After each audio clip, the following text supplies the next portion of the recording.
David Warner, Sam Curran और Glenn Maxwell ने इस पीएसएल में हिस्सा ही नहीं लिया। इसके अलावा मुख्तलिफ इंटरनेशनल खिलाड़ियों ने भी इस पीएसएल में हिस्सा नहीं लिया, जिसकी वजह से पीएसएल को बहुत ज़्यादा नुकसान हुआ है। कहानी यहाँ पर नहीं रुकी। कैरन पोलार्ड के हवाले से भी कंट्रोवर्सी ने जन्म लिया, जब कैरन पोलार्ड पीएसएल की मैचेस को बीच में छोड़ के अनंत अंबानी और राधिका मर्चेंट की शादी के लिए इंडिया की तरफ निकल पड़े।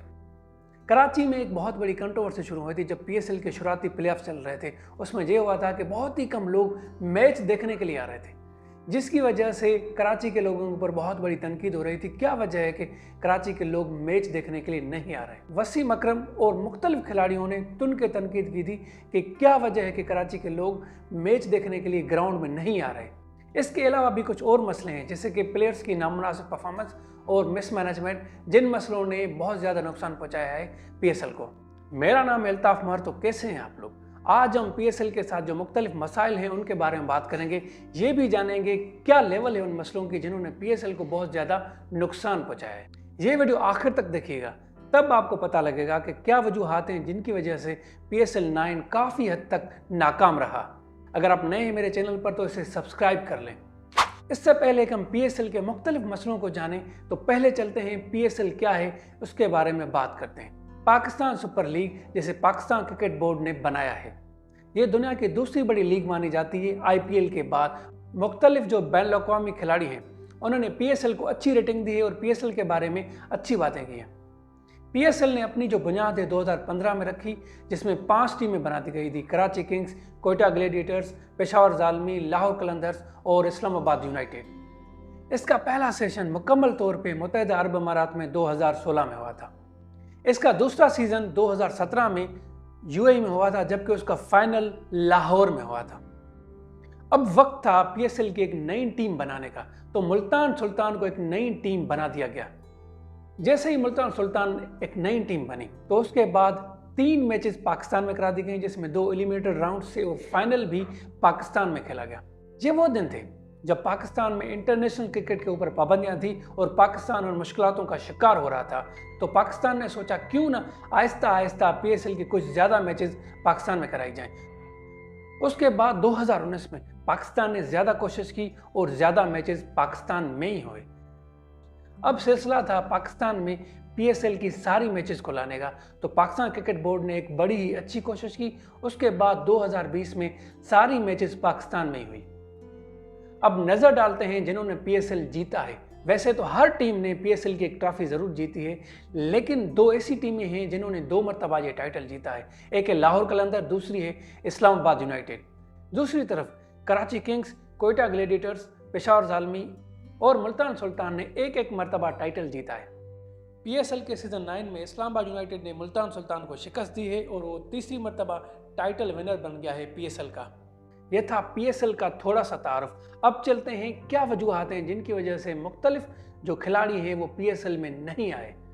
इस पीएसएल के 9 सीजन में काफ़ी इंटरनेशनल खिलाड़ियों की कमी देखी गई थी, जिसका नुकसान पीएसएल को बहुत ज़्यादा हुआ है। मुख्तलिफ वजूहात हैं जिनकी वजह से पीएसएल के 9 सीजन में बहुत ही कम बैन अवी खिलाड़ियों को देखा गया था। उसमें सबसे बड़ी वजह है मुख्तलिफ T20 लीग्स। पहले क्या होता था कि बहुत कम T20 लीग्स होती थी, लेकिन अब T20 लीग्स की तादाद बहुत ज़्यादा बढ़ गई है, जिसकी वजह से इन खिलाड़ियों के लिए भी बहुत ज़्यादा मौके पैदा हो गए, तो उनके लिए बहुत ज़्यादा आसानियाँ पैदा हो गई हैं। पीएसएल के टक्कर में मुख्तलिफ T20 लीग्स हैं, जिसकी वजह से पीएसएल में इंटरनेशनल खिलाड़ियों की तादाद बहुत ज़्यादा कम हो गई है वक्त के साथ। इंटरनेशनल लीग T20 जिसकी शुरुआत इस जनवरी में हुई थी, जिसकी वजह से पीएसएल में कम खिलाड़ी आए और पीएसएल को नुकसान हुआ। जो दूसरी लीग्स हैं जैसे कि IPL, Bangladesh Premier League, Lanka Premier League, ये वो लीग्स हैं जिसकी वजह से पीएसएल में इंटरनेशनल खिलाड़ियों की तादाद वक्त के साथ कम हो रही है और जिसका नुकसान पीएसएल को बहुत ज़्यादा हुआ है। इन मुख्तलिफ लीग्स ने इंटरनेशनल खिलाड़ियों को एक मौका दिया है कि अपने पैसों को भी देखें और अपने ज़ाती कामों को भी देखें और फिर फैसला करें। इसके अलावा एक दूसरी बड़ी वजह भी है जिसकी वजह से बैन अवी खिलाड़ी कम आए थे, वो है एनओसी का ना मिलना, यानी कि नो ऑब्जेक्शन सर्टिफिकेट का ना मिलना। मुख्तलिफ इंग्लैंड के खिलाड़ी हैं जिनको एनओसी नहीं मिली थी, जिसकी वजह से वो इसका हिस्सा नहीं है। एनओसी ना मिलने की वजह से मुख्तलिफ खिलाड़ी जो थे पीएसएल का हिस्सा ना बने, जिसका नुकसान तो वैसे पीएसएल को हुआ है। एक वाकया है इंग्लैंड के प्लेयर जेमी ओवर्टन का, जिसे उसकी काउंटी ने एनओसी नहीं दी। जेमी ओवर्टन की जो काउंटी है उसका नाम है सर्रे काउंटी क्रिकेट क्लब। वो ये चाह रहे थे कि जो अप्रैल में चैंपियनशिप शुरू होगी वो उसके लिए खेले और उसके लिए बिल्कुल ही फिट हो। इसके लिए उन्होंने रिस्क नहीं लिया।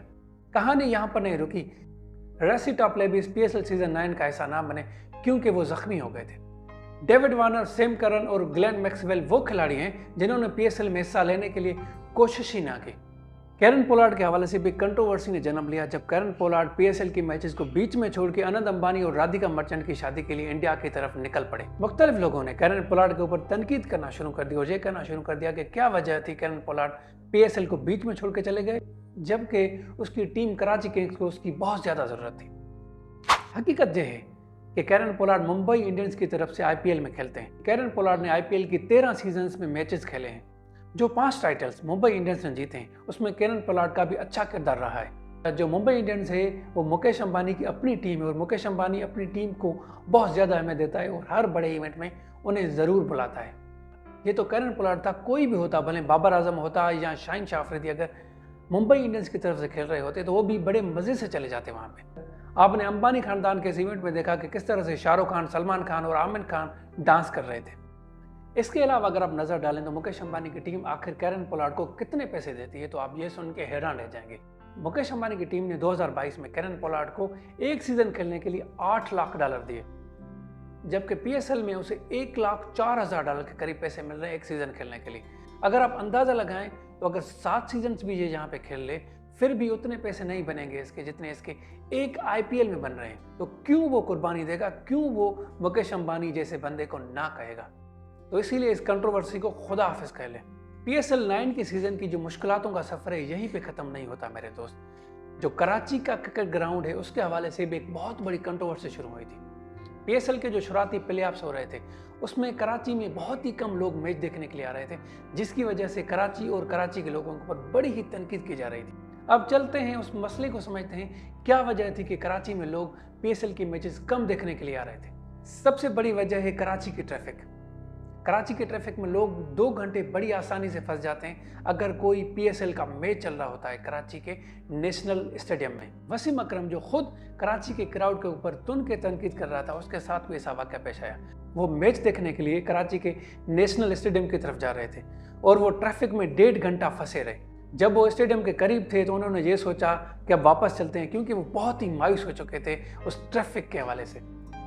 उसके बाद उन्हें पता लगा कि कराची के ट्रैफिक के कितने बुरे हाल हैं और क्यों नहीं लोग मैच देखने के लिए आते। चलो मान लेते हैं आपने ट्रैफिक वाला सफ़र आसानी से काट लिया। उसके बाद आता है कि आपको गाड़ी कहाँ पे खड़ी करनी है। जो लोग पैदल आ रहे हैं या उनके पास गाड़ी है, हो सकता है कि उन्हें 2 किलोमीटर पैदल भी चलना पड़े। उसके बाद उन्हें 5 जगहों के ऊपर अपना टिकट चेक कराना पड़ेगा और हर जगह में लाइन में खड़ा रहना पड़ेगा। चलो आपने लाइन भी क्रॉस कर ली और आप ग्राउंड में पहुंच गए। उसके बाद तो अलग ही मुश्किलों का सफ़र शुरू होगा।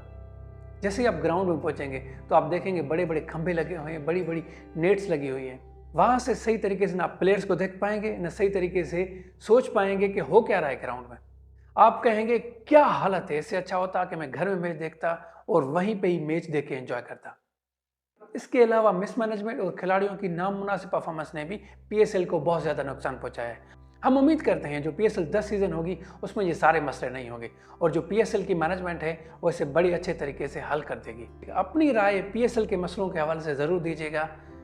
अगर ये वीडियो अच्छी लगी आपको तो लाइक करें, कमेंट करें, दोस्तों के साथ शेयर करें और इस वीडियो को फैला दें। अगर आप नए हैं मेरे इस चैनल पर तो इसे सब्सक्राइब करें।